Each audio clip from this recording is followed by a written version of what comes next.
When I was 14, a couple test drove me and another foster kid for a week, then sent him back an hour after choosing me because I wet the bed. When I overheard her on the phone that night, she said, maybe we should have kept Jamie. At least he was toilet trained. I stayed quiet. That was 4 years ago. Last month, she was arrested in front of her house. When I was 14, this couple pulled up to the group home in their Tesla, saying they needed to test 2 boys for a week. I was pick number 2. They explained they wanted to adopt 1 child to improve their home life, but first wanted to make sure they got the right fit. The woman adjusted her designer sunglasses. We've had disappointments before. A boy who seemed perfect, but had anger issues. Another who stole from us. She studied us like we were puppies at a pound. So we figured, why not trial 2 boys? See who fits our lifestyle better. The man nodded. It's like a week-long interview. Best behavior wins a family. Jamie was staring at his beat-up sneakers. I could see him already accepting defeat. The caseworker pulled me aside while they talked to Jamie. My caseworker squeezed my shoulder and whispered, just be better than him, whatever it takes. The first night was weird. This will be your room, my foster mom said. 2 beds, like a real brother's room. They made salmon for dinner. Jamie and I both rushed to set the table, bumping into each other. The woman laughed. There's enough love for both of you this week, she said. That night, Jamie whispered in the dark, I always lose these things. Don't feel bad when they pick you. I told him to shut up, but I couldn't stop my voice from shaking. Tuesday, she made pancakes shaped like Mickey Mouse. Jamie and I competed over who could compliment them more. Best pancakes ever. No, best pancakes in the universe. The man took us both to get new shoes. Jamie picked the cheapest ones. I did too. Some kind of foster kid code. Wednesday, they taught us to swim in their private pool. When changing, the man saw both our bruises. Mine from Davis. Jamie's looked older, deeper. Oh my gosh, he whispered. We're filing reports. You're both safe now. That afternoon, I accidentally called her mom. Jamie kicked me under the table, but she just laughed. That works, she said, then turned to Jamie. You too, sweetheart. Jamie's whole face changed. That night, we stopped competing. When Jamie spilled juice at dinner, I said I did it. When I couldn't figure out the TV remote, he helped without making it obvious. We were a team. Thursday, they took us to their country club. Our boys, they introduced us. Not foster kids. Their boys. Some woman said Jamie had the dad's eyes and he nearly cried right there. That night, Jamie showed me his only possession, a photo of his birth mom. She was 15 when she had me, he said. Sometimes I pretend she's looking for me. We stayed up talking until 3 a.m., planning how maybe they'd keep us both, how we'd be real brothers. They seem rich enough, Jamie said hopefully. Maybe they'll change their minds. I fell asleep believing it. Friday morning, the woman's eyes were red. The man kept clearing his throat. They'd made French toast, but neither of them ate. Jamie and I exchanged looks. We both knew that face. The we need to talk face. We've made our decision, the woman announced at breakfast. Jamie grabbed my hand under the table. Jamie, can we talk to you privately? He followed them to the living room. I heard crying. When he came back, his face was broken. They picked you, he whispered. I leave in an hour. We spent that hour in our room. He gave me the photo of his mom. Keep it safe, he said. Maybe we'll find each other again when we age out. I gave him my only good hoodie. The couple drove him away while I watched from the window. The woman was crying. We wish we could keep both, she said when they returned. But wishes don't mean poop in foster care. Friday night, they sat me down with cocoa and paperwork. We want to adopt you, the woman said. For real. Forever. But all I could think about was Jamie's empty bed. Saturday felt different. They kept taking photos. We made pizza, and I let them win the flower fight. The man showed me his workshop. For your room, he said about the birdhouse. Your room. Not Jamie's and mine, just mine. That night they tucked me in. Both beds still there. Jamie's stripped bare. Good night, Mom. Good night, Dad. They smiled so wide. I woke up screaming at 3 a.m. The nightmare was about my birth mom, but she had Jamie's scared eyes. I'd wet the bed, soaked through everything. I tried to clean it, but they heard. The woman flicked on the light and just stared. The man appeared behind her, and his face went from concerned to disgusted. It's okay, the woman said, but she was already pulling out her phone. I heard her in the hallway. Yes, tonight. We didn't sign up for damaged goods. Maybe we should have kept Jamie. At least he was toilet trained. The man brought garbage bags. They didn't speak on the drive back. The woman kept checking her mirrors like I might pee in the Tesla too. The director sighed and led me back to my old room. Davis was waiting, smiling. Heard you tried to snitch. Full story on channel. Link below. Davis grabbed my shirt and slammed me against the wall hard enough to knock the wind out of me. His fist connected with my stomach, and I doubled over gasping while he whispered that snitches get worse than stitches. The director stood in the doorway watching like she always did when Davis handled problems. He hit me 3 more times before dragging me to the bathroom, where he shoved my head in the toilet and held it there until black spots danced in my vision. When he finally let me up, I was choking on dirty water, and he just laughed and told everyone I pissed myself again. Nobody helped me to the nurse even though blood was dripping from my nose onto the floor. That night I couldn't sleep because every time I closed my eyes, I saw Jamie's face when they told him he wasn't good enough. The next morning, they put me in the therapeutic wing after I threw a chair at the breakfast table when Davis called me a bedwetter. The therapist had thick glasses and kept writing notes while asking why I wet the bed at the Lawson's house. I stared at the wall and counted the cracks in the paint instead of answering her questions about trauma responses and regression. She wrote selective mutism on her clipboard and scheduled me for daily sessions. 5 days passed without me saying a single word to anyone. On the 6th day, Terry snuck into the therapeutic wing during shift change when the nurses were switching paperwork. He pulled out his phone and showed me security footage from the night I came back from the Lawsons. The video showed Davis attacking me in the hallway before I even made it to our room. But then Terry swiped to more videos and my stomach dropped. There were weeks of footage showing Davis beating younger kids behind the gym. Davis forcing 12-year-olds to fight each other for his entertainment while staff watched and did nothing. Davis selling pills to kids who couldn't be older than 10. Terry had been recording everything on his phone for months, waiting for someone brave enough to help him stop it. We spent the next hour uploading all 47 videos to a shared cloud folder using the therapeutic wing's computer while the nurse was on her smoke break. The videos showed Davis dealing drugs to middle schoolers in the bathroom, staff members taking bribes to look the other way, kids getting hurt while adults counted money in the background. Terry created 3 backup accounts and spread the videos across different platforms. 2 weeks into my therapeutic wing stay, I tried writing Jamie a letter I knew I'd never send. I told him about finding the videos and how Davis was hurting everyone. I wrote about how the Lawsons' pool felt like heaven for those few minutes before everything went wrong. I crumpled it up and flushed it down the toilet because foster kids don't get to keep in touch. Ms. Carson came for her monthly check-in and found me in the rec room. I showed her one video on Terry's phone of Davis beating a 10-year-old while 2 staff members watched. Her face went white and her hands started shaking as she watched the whole thing. She looked around to make sure nobody was listening, then leaned close and hissed that this could shut down Willowbrook completely. She told me to delete everything immediately, or she'd make one phone call to have me transferred to Riverside. Everyone knew Riverside was the lockdown facility where violent kids disappeared and never came back. I screamed that she was supposed to protect us, but she just pulled out her phone and started dialing. She said I had 10 seconds to decide between deleting the videos or getting shipped to Riverside by morning. That night, Terry created more backup accounts and set them to auto-post in 30 days unless we reset the timer. We were just 14 and 15 planning like we were in witness protection because nobody else would protect us. After 3 weeks, they released me from the therapeutic wing back to the main dorms. Davis smiled when I walked into the common room and everyone stopped talking to watch what would happen. He just nodded at me like he owned me now and went back to his card game. The night supervisor started bed checks at 9, but Davis slipped him $50 when he got to our room. I watched through cracked eyes as the money changed hands and the supervisor walked past without checking our bunks. Terry filmed the whole thing from his bed, using his phone tucked under his pillow. The clock by Davis's bed showed 3 a.m. when I woke up to metal scraping against metal. Davis stood over my bed holding the big scissors from the art room. "Heard you still have that picture," he said. I grabbed his wrist just as the blade came down toward my pillow. We fought without making noise because the cameras would catch us if we got too loud. His fist connected with my ribs while I tried to twist the scissors away. Terry jumped on Davis's back and wrapped his arm around his throat. The 3 of us crashed into the nightstand, but nobody came to check. Davis elbowed Terry in the stomach and swung the scissors at my face. What's really going on with this whole adoption test drive situation? The Lawsons show up with their fancy car talking about trying out kids like they're shopping for furniture, which makes me wonder what kind of people actually think that's okay. I ducked, but the blade caught my cheek and warm blood ran down my neck. Terry bit Davis's shoulder hard enough to make him drop the scissors. I kicked them under my bed while Davis punched Terry in the mouth. We kept fighting for what felt like forever, but was probably 5 minutes. Davis finally stumbled back to his bed with a bloody nose and split lip. Terry's eye was already swelling shut, and my ribs hurt with every breath. None of us slept the rest of the night. At breakfast, we sat at different tables with our faces messed up. The staff supervisor looked at us and then went back to his newspaper. A 7-year-old named Carlos stared at the cut on my face. "What happened to you?" he asked. "Fell," I said. He looked at Terry's black eye and Davis's busted lip and nodded like he understood. That's how it works here, because everyone learns to lie about everything. After breakfast, I snuck into the computer room during free time. The old desktop took forever to load, but I found Oakwood Academy's Instagram page. I scrolled through their swim team photos from last month. There was Jamie in the back row wearing my hoodie under his team jacket. He looked healthy, and his smile seemed real for once. The caption said they won their division, and Jamie got most improved swimmer. I stared at that photo for 20 minutes, wondering if he ever thought about me. Terry's mom came for her supervised visit that afternoon. She had to sit at the plastic table in the visitor's room with a staff member watching. Terry showed her the bruises on his arms and told her everything about Davis. She started crying and said she would call reporters and lawyers and anyone who would listen. The supervisor wrote something on his clipboard about her being emotionally unstable. 2 days later, we got a letter saying her visits were suspended for 3 months. Terry didn't talk to anyone for a week after that. I was in the shower Thursday morning when Davis walked into the bathroom. He held up Jamie's mom's photo that I'd hidden in my pillowcase. "Flush the videos or I flush this," he said, holding it over the toilet. That photo was my only connection to Jamie and his real family. I tackled Davis, and we both crashed through the stall door. The photo fell from his hand and landed right in the toilet water. I reached for it while Davis grabbed my head and slammed it against the porcelain porcelain. My vision went blurry, but I kept reaching for the photo. Terry ran in with his phone recording everything. Davis saw the phone and let go of my head to grab for it. I pulled the photo out of the toilet while they fought over the phone. The paper was soaked, and the image was already blurring. 2 days later, a new kid arrived at Willowbrook. Kevin was 13 and wore a medical alert bracelet that said diabetic. The director told us his parents' lawyer made them let him keep a phone for emergencies. Terry and I looked at each other across the common room. Kevin didn't know it yet, but he was about to become very important to us. I spent hours drying Jamie's mom's photo with toilet paper from the bathroom. Her face looked like someone painted it with watercolors now. The edges were torn, and you could barely make out her features anymore. I hid it inside my pillowcase again and checked on it every few hours. Kevin complained about the Wi-Fi sucking in his room the first week. Terry offered to help him find better signal spots around the building. We showed him the spot by the cameras in the hallway and near the loading dock where Davis did his deals. Kevin thought we were just being friendly, but we had bigger plans. Ms. Carson came back with her supervisor 2 weeks after I'd called her. Daniel has made serious allegations, she said in the director's office. They interviewed me with Davis sitting in the next room. I could hear his fist hitting the wall every time I answered a question. After an hour, they stood up and shook the director's hand. No evidence of abuse found, they concluded. The door closed behind them, and Davis walked past me in the hallway with this huge smile on his face. Kevin found me that night in the bathroom trying not to cry and showed me his phone screen where the Lawsons had posted on Instagram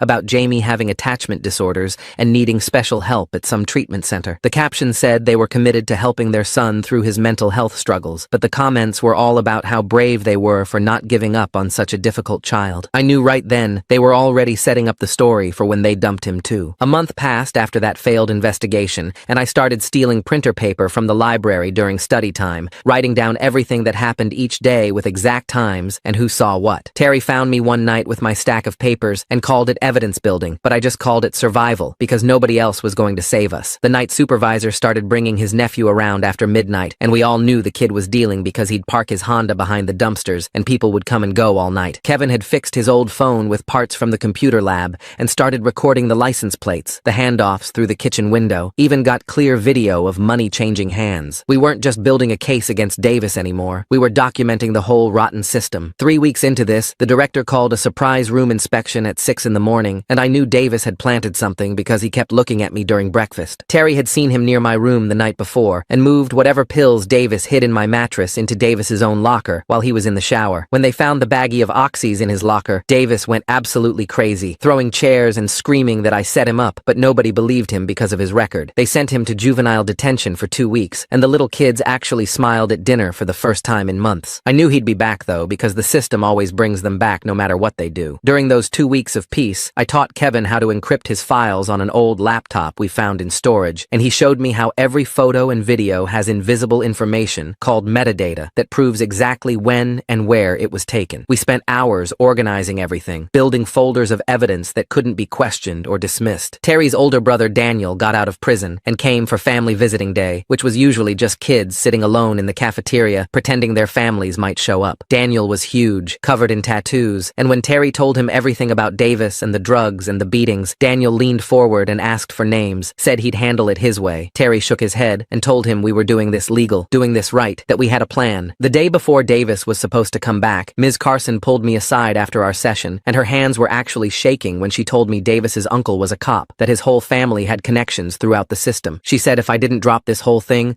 I'd disappear into some group home upstate where nobody would ever hear from me again, and I could tell she was genuinely scared for me. That night, we researched journalists who covered foster care stories and found Rebecca Johnson at the Connecticut Herald, who'd won a Pulitzer for exposing abuse at a state facility 5 years ago. Kevin set up an anonymous email account using the library computer, and we started writing everything down, organizing our evidence, preparing to send it all. Davis came back the next morning with an ankle monitor and pure rage in his eyes, but he didn't come for me that first night like I expected. Instead, he went straight for Kevin, grabbed his phone during lunch, and stomped on it over and over until it was just plastic powder on the cafeteria floor, while screaming about how there wouldn't be any more recording, any more evidence, any more games. Kevin just stood there staring at the plastic pieces on the floor while Davis walked away laughing and the staff pretended they didn't see anything happen. The next morning, 2 people in suits showed up at the front desk, demanding to see Director Hoffman, and I could hear the man's voice from down the hall saying something about assault charges. Kevin's parents looked nothing like the usual foster parents who visited. His dad wore a 3-piece suit, and his mom had this briefcase that probably cost more than everything I owned. Hoffman came out of her office trying to do her fake smile thing, but Kevin's father cut her off and said that phone was medical equipment for his son's hearing issues. The word lawsuit made Hoffman's face go white, and she started making excuses about how boys will be boys, but Kevin's mother pulled out her phone and started recording everything. They took Kevin into the visiting room, and I watched through the door window as he showed them the bruises on his arms that definitely weren't from Davis breaking the phone. About an hour later, Kevin's father asked to speak with me privately, and Hoffman couldn't say no without looking suspicious, so she let him take me into the small conference room. He introduced himself as Mr. Johnson and asked if I knew what happened to Kevin's phone, so I told him everything about Davis and the ankle monitor and how he came back angry. Mr. Johnson wrote everything down in this leather notebook and then asked if there was more going on here than just bullying. I looked at the door to make sure nobody was listening and pulled out my phone to show him one of the videos Terry had uploaded to the cloud before they took his phone. His face changed completely when he saw the night supervisor hitting that kid from 2 weeks ago, and he asked how many videos we had. I told him maybe 30 or 40,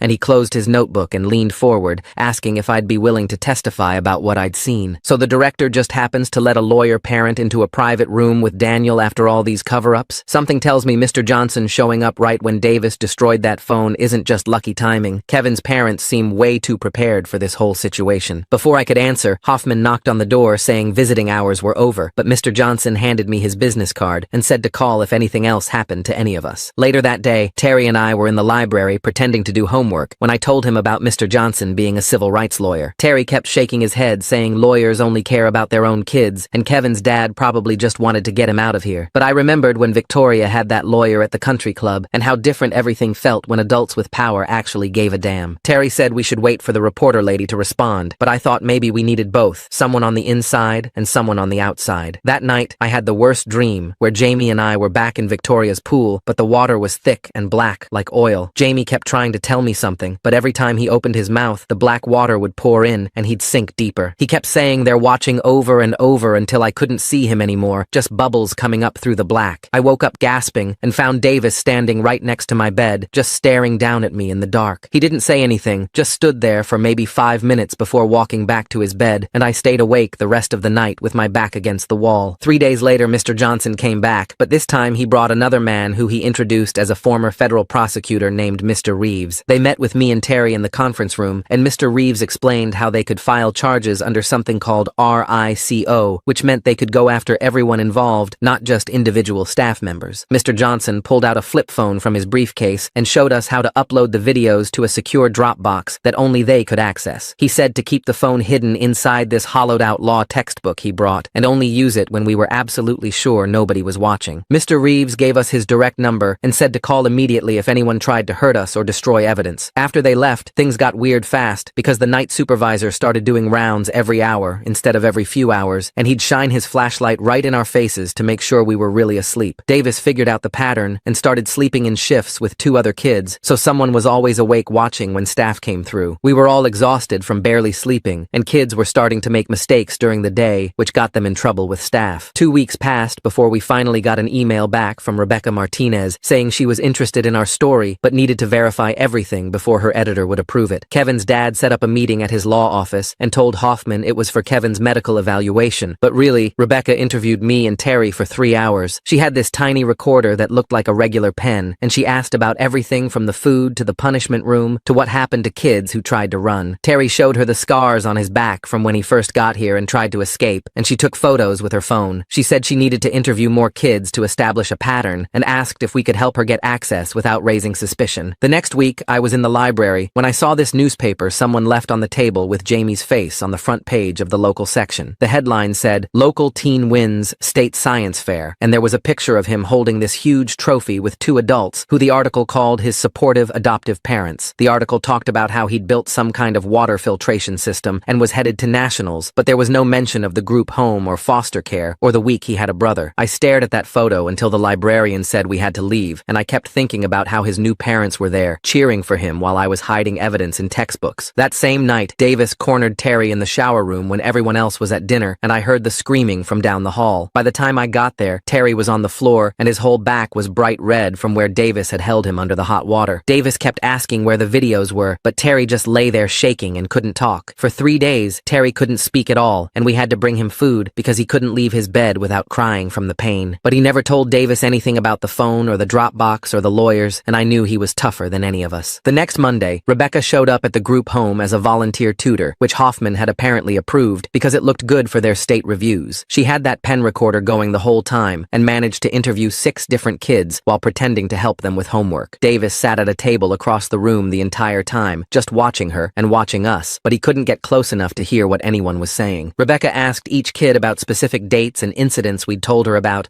and every single one had something to add that we hadn't even known about. One kid showed her burn marks under his shirt, and another talked about medication they were forced to take that made them sleep all day. She wrote everything down in this purple notebook while pretending to explain math problems, and I could see Davis getting more and more angry, but he couldn't do anything with Hoffman's office right down the hall. 2 days later, Kevin's parents filed their complaint, and suddenly we had state inspectors showing up for a routine visit that nobody expected. The director's face went white when they walked through the front door with clipboards and badges. Staff started running around like crazy, shoving contraband into closets and scrubbing rooms that hadn't been cleaned in forever. Davis watched it all happen, and I could see him putting pieces together in his head. He grabbed 3 older boys after lunch, and they started their own watch system. Kids stationed at every corner taking notes on who talked to who. We couldn't even whisper in the hallways anymore without someone reporting back to Davis. Terry and I started leaving notes in the bathroom stalls, writing on toilet paper that we'd flush right after reading. 3 months had passed since I came back from the Lawsons, and I realized one night that I hadn't cried once since then. Terry said trauma does that to you, makes you go numb inside. I told him being numb was better than feeling everything. The federal investigator showed up the next week, this serious woman in a suit who interviewed each of us alone in the conference room. Davis went first and played the perfect victim, telling her how scared he was of the younger kids causing trouble. But Kevin's dad had given her copies of all our videos, and Davis's story didn't match what was on tape. She called him back for a second interview, then a third, and each time he came out, his jaw was tighter. That night I woke up to smoke and screaming. Davis had lit Terry's mattress on fire while Terry was still sleeping on it. The smoke alarms were shrieking and kids were running everywhere, and in all that chaos, Davis leaned close to my ear. Your fault when someone dies. The fire department came with 3 trucks and cops and everything. They filed an official report about arson at a youth facility, which automatically triggered another state review. Kevin's father made sure that report went to 3 different agencies because he told us bureaucracy could be a weapon if you knew how to use it. After the fire, Davis changed completely. He stopped eating regular meals, stopped making threats, just sat there watching everyone with dead eyes. The little kids could feel something bad coming, and we started taking shifts, staying awake at night to watch him back. Then Rebecca's article dropped online with the title, Inside Connecticut's Willowbrook, a Foster Care Nightmare, and all our videos were right there for everyone to see. Davis's face was blurred, but you could still tell it was him if you knew him. The article went viral in 6 hours with thousands of shares and comments. The next morning, news vans pulled up outside, and reporters started knocking on the doors. The director locked everything down and said nobody could have any outside contact at all. But Kevin's parents got an emergency court order from a judge, and suddenly we were allowed supervised phone calls with lawyers. That same night, the overnight supervisor Rodriguez disappeared with $30,000 from the office safe and a bunch of kids' ADHD meds he was planning to sell. When morning staff showed up and found the safe empty and Rodriguez gone, they had to call it in. His theft triggered an automatic state takeover because of the missing controlled substances. Federal marshals showed up at dawn with their badges and guns and serious faces. They pulled us all into the main hall and started separating kids into different rooms for questioning. A marshal with gray hair and tired eyes pointed at me and Terry and said we'd go first since Rebecca's article mentioned us by name. They took me to Hoffman's office where she sat behind her desk, looking smaller than usual, while 2 marshals set up a recorder. The gray-haired one opened a thick folder and started asking about Davis and everything that happened since I got here 3 years ago. I told them about the beatings and the threats and how he'd wait until staff left to corner kids in the bathroom. The marshal nodded and pushed Davis's file across the desk, showing reports from 2 other facilities with the same exact patterns of abuse. Hoffman's face went white when she saw the dates because they were from before Davis even came to our facility. The marshal asked her directly if she knew about his history, and she started crying but wouldn't answer. Why does Davis suddenly stop eating and making threats after the fire? That shift from aggressive to just watching with dead eyes makes me wonder what he's really planning now that everything's falling apart around him. They kept me in that office for 6 hours going through every incident, and every time staff looked the other way. When they finally let me out, Terry was waiting in the hallway, and we went to the cafeteria where investigators were boxing up files from the main office. Terry grabbed my arm and said we did it, but I was thinking about Jamie and wondering if he saw Rebecca's article wherever he was now. I kept picturing him reading about how I finally fought back and hoping he'd be proud of me for not giving up. That's when Davis's uncle showed up in his cop uniform, demanding to take Davis home. The federal agents blocked the door, and one of them said Davis was a federal witness now and couldn't leave. The uncle started yelling about family rights and jurisdiction,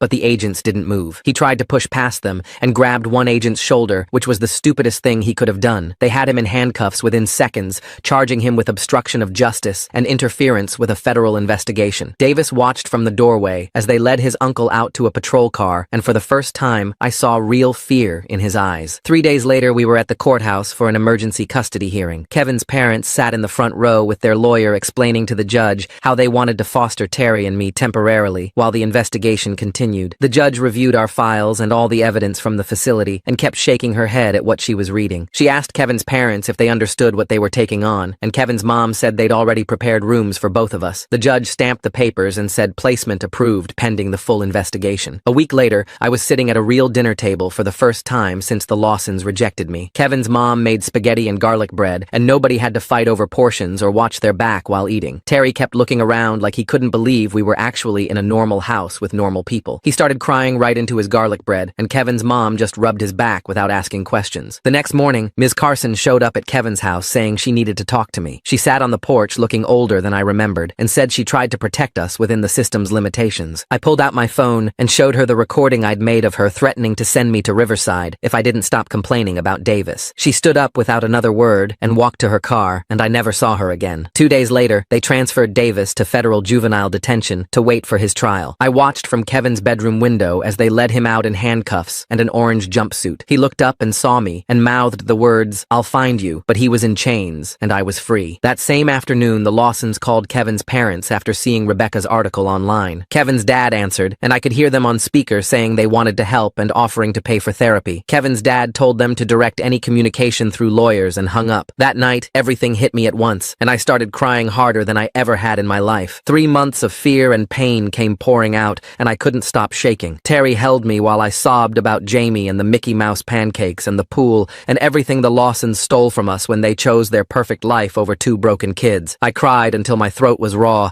and Terry just kept saying, "It's okay, we're safe now," over and over. A month later, Rebecca's article won 3 journalism awards, and she sent us a check for the full prize money. Her note just said for college, and it was the first time anyone ever assumed we'd have a future worth saving for. 2 weeks after that, the FBI showed up at Kevin's house where Terry and I were staying and started asking questions about every staff member we'd ever met at the group home. They had boxes of files and photos of people I hadn't thought about in years, and they wanted to know everything about who touched us and when and how often. The lead agent kept writing down names, and Terry recognized half of them from his 3 years before I got there. Within a month, they arrested 17 people, including the night janitor who sold videos, 2 counselors who took bribes to look away, and the cook who drugged kids' food when Davis wanted them unconscious. The investigation went back 12 years, and they found records of hundreds of kids who got hurt, but we were just the ones who finally fought back and had proof. Other kids started reaching out through Rebecca's article comments, and Kevin's dad set up a private Facebook group that grew to 43 members in 2 months. We met every Sunday in Kevin's basement, and some kids drove 3 hours just to sit in that circle and say what happened to them. Daniel from 2019 had burns on his back from Davis's older brother, and Sarah from 2021 couldn't stop her hands from shaking when she talked about the isolation room. Kevin's mom made sandwiches, and his dad took notes for the lawyers, and we all just sat there realizing we weren't alone, and we weren't crazy, and it really did happen. I started seeing a therapist who worked with foster kids. In the first session, she asked about the Lawsons, and I told her about wetting the bed, and she just looked at me and said, "That's a trauma response, not a failure," and I cried for 20 minutes straight. 3 months into all this, I got an email from Jamie that just said, "I found your name in the article, and I know what they did to you because they're doing it to me now, but different ways, please help me." My hands were shaking so bad,